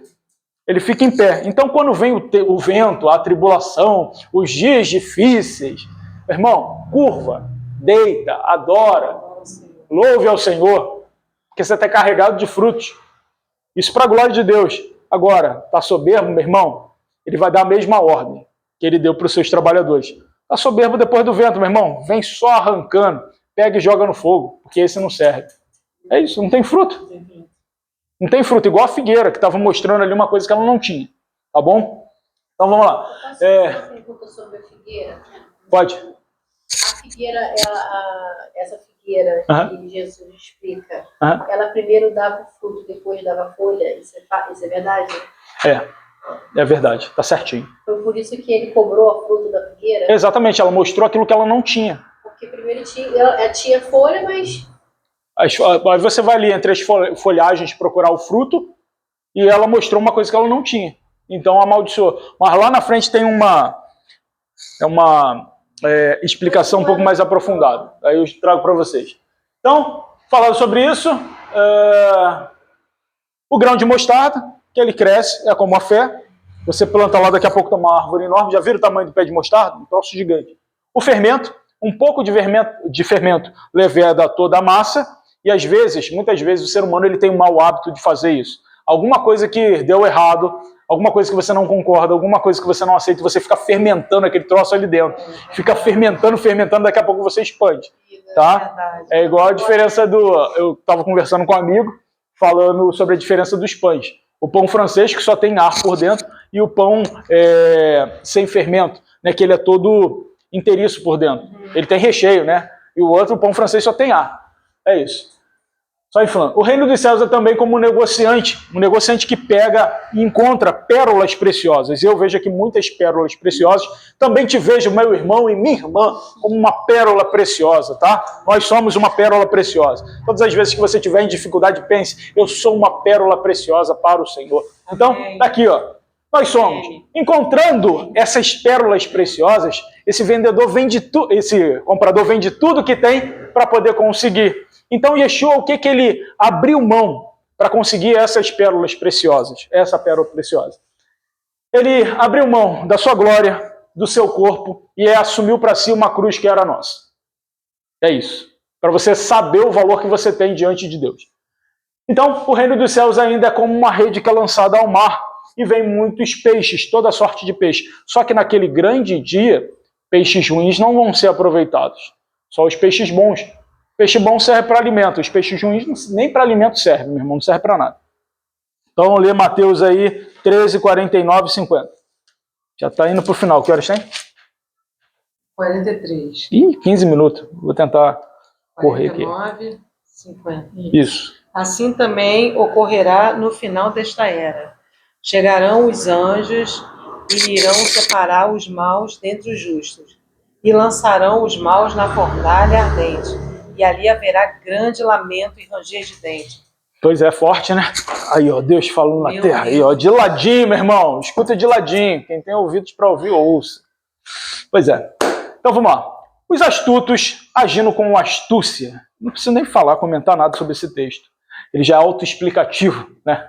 Mestre, nós queremos ver um sinal. Olha só. Cara de pau. Cara de madeira. Nós queremos ver um sinal milagroso feito pelo Senhor. Depois de muitos milagres, você quer ver um milagre? Ele falou, ó, vocês são geração perversa e adúltera. Ainda acusei, adúltera. Vocês pedem um sinal milagroso, mas nenhum sinal será dado, a não ser o sinal de Jonas, o sinal do profeta Jonas. E qual foi o sinal do profeta Jonas? Dentro de um grande peixe, né? Não diz que foi dentro de uma baleia. Eu já ouvi algumas pessoas, não, de onde foi para dentro da baleia? Não, não foi para dentro da baleia, não. Um grande peixe. Lembra daquele símbolo do peixe, o símbolo do fariseu? Antigamente, o símbolo do peixe, ele tinha uma bolinha na ponta do peixe. Aquela bolinha era a cabeça de Jonas. Tá? Aí tiraram porque ficava mais fácil desenhar o peixe sem a cabeça de Jonas. Só para vocês saberem. Então, Yeshua diz para aqueles homens, olha, os homens de Nínive e a rainha de Sabá, eles vão se levantar no juízo para condenar vocês. Mas aqui, eu, Yeshua, está aqui um que é maior do que Jonas e um maior que Salomão. E ele diz o seguinte, o espírito imundo que foi tirado de vocês, de tempo em tempo, tirado da região, de tempo em tempo ele volta para avaliar essa região, para ver como é que ela está.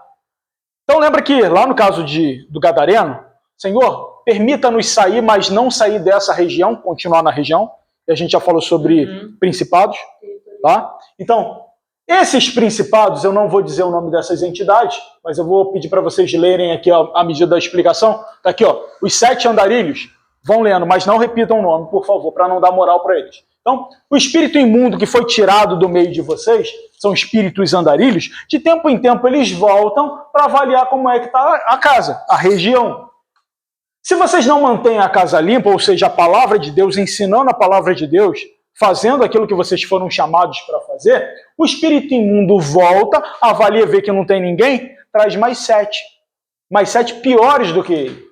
Então, o estado final será muito pior do que o estado inicial. Acontecerá isso com essa geração.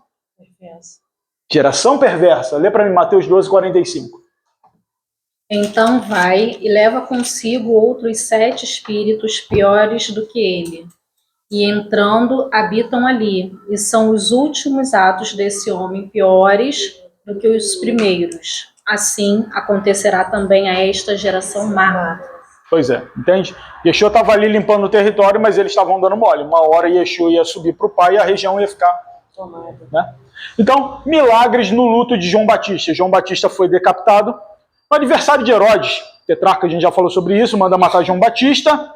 Os discípulos de João Batista sepultaram o corpo de João Batista e foram contar para Yeshua, a gente já falou sobre isso. Entre a morte de João Batista e a multiplicação dos pães e peixes, os discípulos foram enviados a muitas cidades e povoados, mas a sua fama, a fama dos discípulos chegou para Herodes. Lê para mim aí, Lucas 9, do 7 ao 9 e Marcos 6, 30. O que Herodes sabia? De que forma ele enxergava os discípulos de Yeshua? Porque João Batista já tinha morrido. Os religiosos da época já estavam tramando para matar Jesus. Aí, leia enquanto... Essa aqui é a cena do The Chosen, quando João foi morto e olha para a ovelha lá do outro lado. Achou? Um lê Lucas 9, 7 ao 9, depois o outro lê Marcos 6, verso 30. O tetrarca Herodes ouviu comentários sobre o que estava ocorrendo e ficou assustado, pois algumas pessoas divulgavam que João havia ressuscitado dos mortos. Outros alegavam que Elias tinha ressurgido, e outros ainda falavam que um dos profetas do passado havia voltado à vida. Herodes, entretanto, afirmava: eu mandei decapitar a João. Quem é, pois, este a respeito do qual tenho ouvido as coisas? E se desempenhava por conhecê-lo. Muito bem. Então, assim, João Batista foi degolado, será que ele voltou à vida? Será que era Elias? Era isso que ele pensava dos discípulos. Lê para mim Marcos 6,30. E os apóstolos ajuntaram-se a Jesus e contaram-lhe tudo, tanto o que tinham feito como o que tinham ensinado. Pois é, eles saíam ensinando e fazendo muitos milagres e maravilhas porque autoridade delegada, a gente já falou sobre isso. O reino de Deus está acima do luto. Yeshua sabia, ele ficou sabendo que João Batista ele foi morto, e seus discípulos, os discípulos de João Batista, foram avisar Yeshua, e aproximadamente João Batista morreu ali com 32 anos, entre 31 e 32 anos, tá? Quando aconteceu isso. Mas João Batista, fato curioso Yeshua morreu em qual fase? Perto da festa de Páscoa. João Batista também morreu perto da época da festa de Páscoa, do Pêssego, tá? Então, Yeshua recebe a notícia e sai dali. Ele vê a multidão, ele estava fazendo, ele recebe a notícia, ele sai dali, ele pega um barco e fala, vamos para o outro lado, tá? Só que Yeshua pega o barco e vai para um outro lado e a multidão vai a pé para esse mesmo lado que Yeshua vai. Só que Yeshua, embora estivesse em luto pelo seu primo, ele também estava cheio de compaixão, porque ele foi de barco, mas a multidão foi a pé atrás dele. Então, Yeshua, movido de compaixão, ele curou muitos doentes o dia todo. Está lá em Mateus 14, 13 e 14. Os discípulos falaram a Yeshua para mandar as pessoas embora. Manda eles embora. Já está ficando tarde. Já fez mais do que deveria fazer. O senhor está de luto. Não precisa fazer isso. E Yeshua diz o seguinte, eu não vou mandar eles embora, comerem em casa. Deem de comer a eles vocês. Vocês mesmo. Pega e dá de comer. Mas como? Aí Yeshua, para implicar, porque são vários textos, né? Yeshua chega para Filipe, assim, e fala, Filipe, deixa eu perguntar uma coisa para você. Filipe era discípulo de João Batista. Vou perguntar uma coisa para você. Onde a gente consegue comprar pão para esse pessoal aí? Milhares de pessoas? 5 mil homens, pelo menos, fora mulheres e crianças? E Yeshua chega para Filipe e pergunta, onde a gente consegue comprar pão para essa galera aí?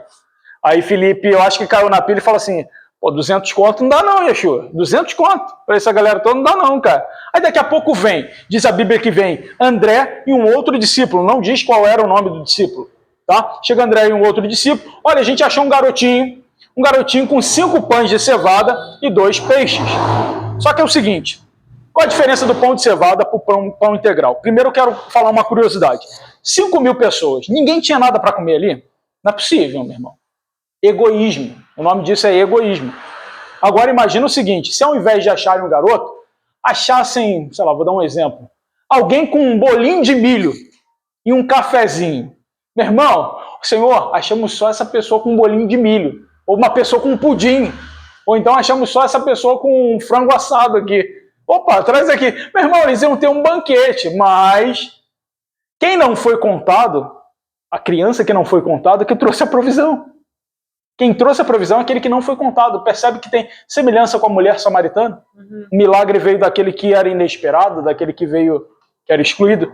Então, assim, imagina que se fosse qualquer outra coisa, se eles não tivessem o egoísmo de reter para si aquela refeição, todo mundo tinha comido muito bem, mas comeram pão de cevada, que era diferente do pão de trigo. O pão de trigo ele é muito mais nutritivo, tem muito mais glúten, tem muito mais substância e ele é mais flexível, mais maleável. Agora, o pão de cevada é um pão mais pobre, menos glúten, mais resistente. Depois vocês vão na padaria e você vê lá o pão de cevada, geralmente acha. Então, a provisão veio de quem não foi contado. Foram 5.000 homens que foram alimentados, fora as mulheres e crianças. Aí você vê que o milagre da multiplicação da semente, a gente já falou sobre a semente também, a multiplicação foi 1 para 1.000. 5 pães, então 1 pão para 1.000. Para 1.000 pessoas. Só que aí você imagina o seguinte, o que sobrou para eles... Ah tá, vou explicar isso. Então, Yeshua fala o seguinte, tem 5.000 homens, fora mulheres e crianças. Organiza em grupos de 50 e de 100, porque eu não quero rebuliço. Eu já ouvi também algumas pregações, onde o pregador vai dizer, Deus vai fazer um rebuliço na sua vida. Meu irmão, pergunta para quê? Porque rebuliço é bagunça. Verdade. É isso. Deus vai fazer um rebuliço, meu irmão. Aí. Deus está falando na terra. Verdade. Então, assim, rebuliço é bagunça. Se Deus for bagunçar a tua vida, que seja para um propósito bom. Aí você pergunta para quê? Qual é a finalidade? Então, senta todo mundo na grama, no gramado, em grupos de 50, em grupos de 100. E Yeshua pega os 5 pães, nessa sequência, e ele diz, ele pega o primeiro pão, olha para o céu e dá graça. Bendito és tu, Senhor, nosso Deus e Rei do Universo, que nos permite ter o pão da terra. Né? Aí depois ele pega os peixes, faz a mesma oração, ele dá graça.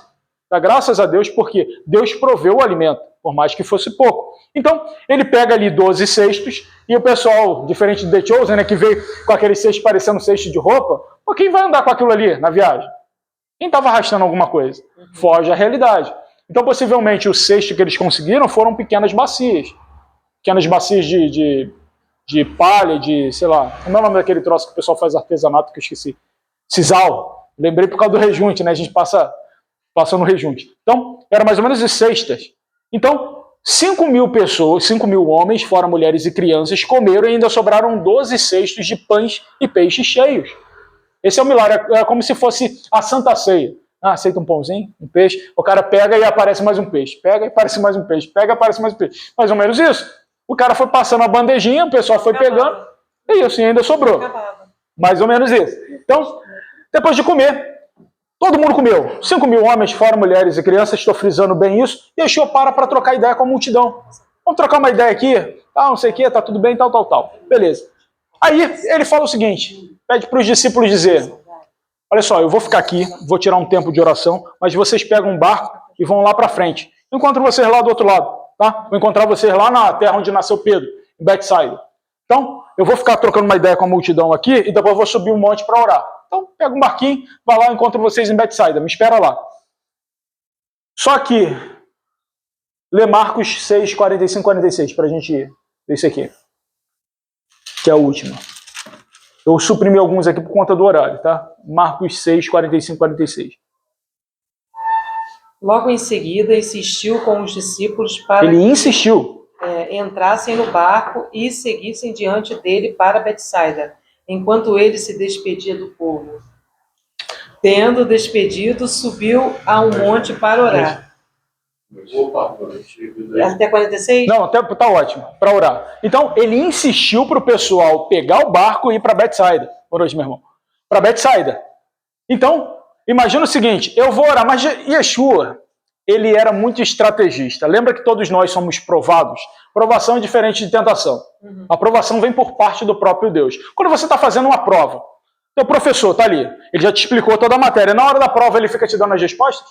Sim ou não? Não. O que ele vai fazer? Observar e assistir, para ver se está pegando cola ali, né? Olhando. Então, assim, na hora da aprovação, que é por parte do próprio Deus, ele só fica observando. Mas ele está perto, ele está enxergando. Então, meu irmão, minha irmã, você está passando provação, Deus está te vendo. Suporta.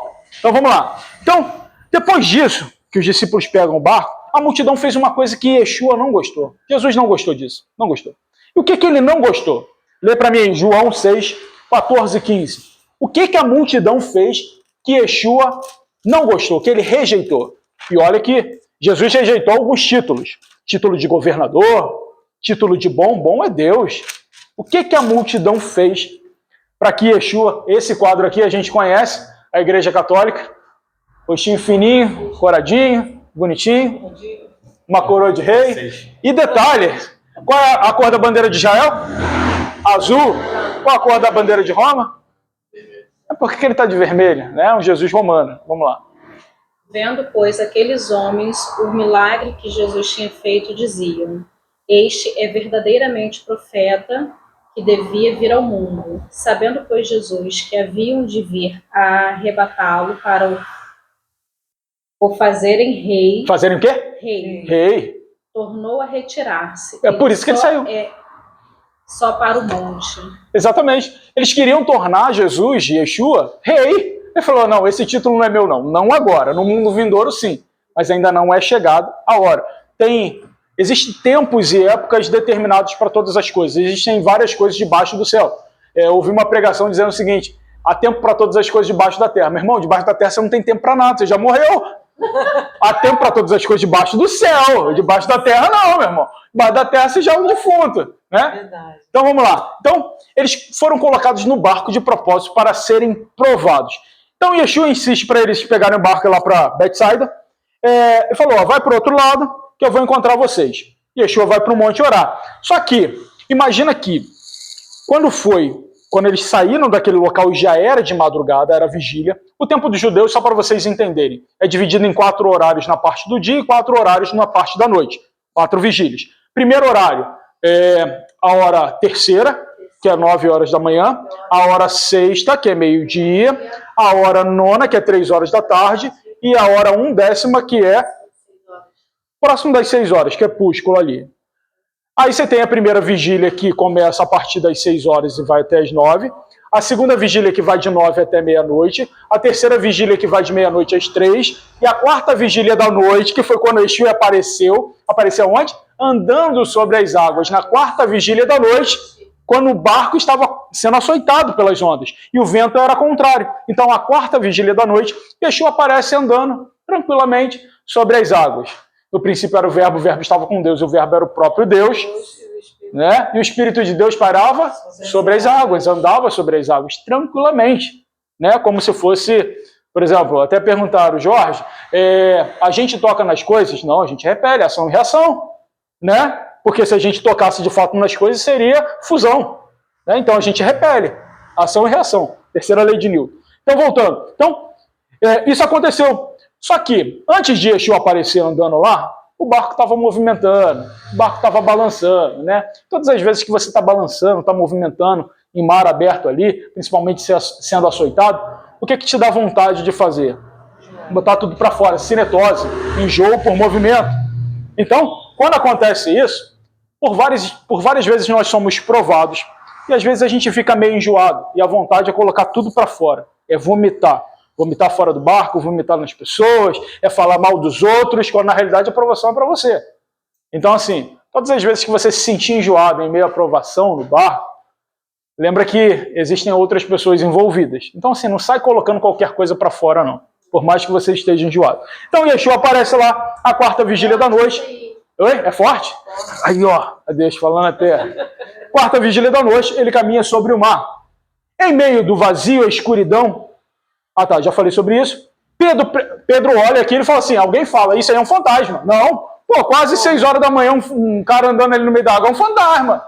Aí achou, não, sou eu, calma aí que sou eu, tá? Tô aqui, fazer um joia pra vocês, um coraçãozinho. Aí Pedro, é o senhor mesmo, né? Ah, eu sei que é o senhor mesmo, então deixa eu ir aí. Me autoriza aí, eu quero ir aí. O pessoal, às vezes, faz a pregação falando assim, não, se é o Senhor no sentido de duvidar, não, se é o Senhor mesmo, manda... Não, é no sentido de... Pedro era sanguíneo, ele fazia piada com tudo, cara. É o senhor mesmo? É o senhor? Ah, então tá. Se é o senhor, manda que eu vá aí. Tá, eu duvido, me manda aí. Mas me autoriza aí. Era nessa conotação, justamente por conta do seu temperamento. E Pedro vai, começa a andar. Só que o sanguíneo ele é muito impulsivo, ele age por impulso. Então, assim, depois que ele viu a cagada que ele fez, né, que ele tá ali no meio das ondas, cara, onda de um lado e de outro, ele foi, deu ruim, meu irmão, deu ruim, vou afogar. E agora? E agora, Jesus? Então Pedro afunda. No que ele afunda, Yeshua obviamente pegou, quem viu The Chosen viu lá como foi brilhante da forma que eles abordaram ali, foi muito bacana. Yeshua diz 3 coisas. A primeira, não tenha medo. A segunda, tenha bom ânimo. E a terceira, sou eu. Mais uma vez o sou eu aparecendo. Mulher samaritana, né? Lembra? Terceira vez está aparecendo. Então, não tenha medo. Ou seja, o que é um medo? O medo é a transferência ou a perda do controle. O medo ele é capaz de imobilizar, engessar as pessoas. As pessoas deixam de avançar por conta de medo. O ser humano ele tem uma forte tendência a frear por medo do desconhecido. Ele não se lança. E a fé é aquilo, você pisa e Deus vai colocar no chão. Tenha bom ânimo, ou seja, retome a confiança ou retome a esperança. E terceiro, eu sou. Eu sou o quê? Quem vai resolver o problema, meu irmão. Está no meio da tempestade? Eu sou quem vai resolver. Está no meio da aprovação? Eu sou quem vai resolver. Está no meio da dificuldade? É eu que vou resolver. Tá?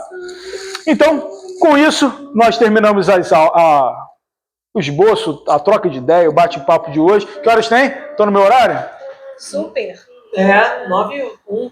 Eu sou pontual, cara. Eu sou um bom colérico, ele tem o planejamento ali, início, meio e fim, né? Bem organizado, e as coisas vão acontecer. Então hoje a gente desmistificou o quê? O conceito de adoração.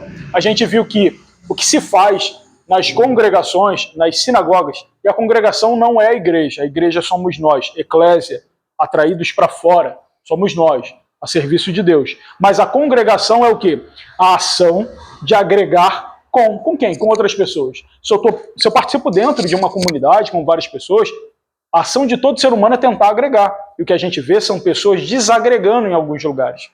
Desagregando através da fofoca, da humilhação, desagregando através da falta de misericórdia, da falta de perdão, desagregando através de, se eu sei que alguém está passando necessidade, eu tenho condições de ajudar, por que não fazer? Tiago diz que aquele que sabe o que deve fazer, tem condições de fazer e não faz, esse peca. É isso. Então nós aprendemos sobre o conceito de adoração hoje, que significa atribuir um serviço a alguém. Então o culto, a adoração, é atribuir um serviço a Deus. Agora a reverência cabe ao rei. Eu, como súdito, devo amar, respeitar, reverenciar, cantar músicas e louvores ao rei dos reis. Então a gente viu sobre isso. Vimos também que aqueles que foram rejeitados foram os que trouxeram a solução, foram os que trouxeram o milagre. Aqueles que foram rejeitados, a mulher samaritana, rejeitada pelo seu próprio povo, rejeitado por aquelas pessoas. E ela trouxe o milagre para dentro de Samaria. Vimos sobre a criança, 5 pães e 2 peixinhos. Mas poderia ter sido um banquete gigante ali, se as pessoas tivessem a dignidade de partilhar o que elas tinham. Muita gente tinha alguma coisa ali. Muita gente. Eles só não quiseram ceder, não. A comida é minha. Para que eu vou dividir? Se ferraram, tiveram que comer pão de cevada. E peixe. Poderia ter sido melhor. Um bolinho de milho com café, né? Um pudim de leite, alguma coisa assim. Então é isso. Então vamos agradecer, porque em tudo nós devemos achar um motivo para agradecer. A gente tem a oportunidade de ter o dom da vida, a gente tem a oportunidade... O mal do ser humano, sabe qual é? Ele sempre se compara com quem está pior do que ele. Aliás, ele sempre se compara com quem está melhor do que ele. O cara tem um carro, uma mansão, uma Ferrari, mas não consegue deitar a cabeça no travesseiro e ter paz. Então esse é o mal do ser humano, se comparar sempre com quem está melhor, aparentemente. Eu conheço gente que é tão miserável, mas tão miserável que a única coisa que tem é dinheiro. Agora, em tudo nós devemos achar um motivo para agradecer. Uma vez que a gente olha para o lado e encontra pessoas que estão com dificuldade para comer, dificuldade para se vestir, dificuldade para andar, deficiência em saúde, algumas doenças incuráveis, uma pessoa se agarrando a um fio de esperança no hospital entubado, aí a gente precisa dizer, meu Deus, eu tenho muito mais do que eu mereço. Eu tenho a oportunidade de fazer mais e melhor. E se eu não estou fazendo, estou sendo negligente. Então, crie as oportunidades para que eu possa agregar a vida dos próximos, de outras pessoas. Então, vamos agradecer. Pai, muito obrigado porque o Senhor é bom e porque o Senhor é Deus. Obrigado porque a tua presença é real aqui perto da gente. A gente consegue sentir o Senhor com muita facilidade em cada palavra, em cada sentimento. Senhor, obrigado porque o Senhor se importa conosco. Por mais que a gente erre, por mais que a gente fale, por mais que a gente tenha os nossos pecados, as nossas mazelas, o Senhor veio e fez e faria o que fosse possível, por amor a nós todos. Então nós te agradecemos por esse amor, te agradecemos pelas boas oportunidades. Torna-nos, Senhor, um pouco mais parecidos com teu Filho, Yeshua. Torna-nos, Senhor, um pouco mais resilientes em relação às provações e temperaturas, Senhor, porque às vezes a gente passa pela bigorna, às vezes a gente passa na moenda, no moinho. Está difícil para os meus irmãos. Eu quero te pedir, Senhor, que a tua boa mão, que a tua bênção seja sobre a vida deles, que as respostas, Senhor, que eles precisam, que o Senhor possa fornecer, que aquilo, Senhor, que eles precisam que seja providenciado, porque tu és, Senhor, o Jeová Jireh, o Deus da provisão. Se eu for cura, Senhor, que o Senhor seja o Jeová Rafá. O Senhor é aquilo que nós precisamos que o Senhor seja. Por isso o Senhor disse, eu sou o que sou e serei o que precisar ser, por nos amar. Então, muito obrigado por tudo, muito obrigado pelo dom da vida, muito obrigado pelo teto sobre a nossa cabeça, pela nossa família, pelas pessoas que nos amam, pelas pessoas que nós temos a oportunidade de amar. Obrigado, Senhor, pelo nosso ciclo de amizade e obrigado também pelas boas oportunidades de semear a boa palavra, a boa semente, Senhor, e que possa frutificar a 100 por 1, a 60 por 1, a 30 por 1. Eu te peço, Senhor, em nome de Yeshua, ouve a nossa oração, não porque nós merecemos, mas porque o Senhor é bom. Amém. Amém. Deixa eu só passar aqui rapidinho. E o bolinho de milho, cadê? Tá fazendo aniversário. Ih, meu irmão, poxa, Deus abençoe, cara.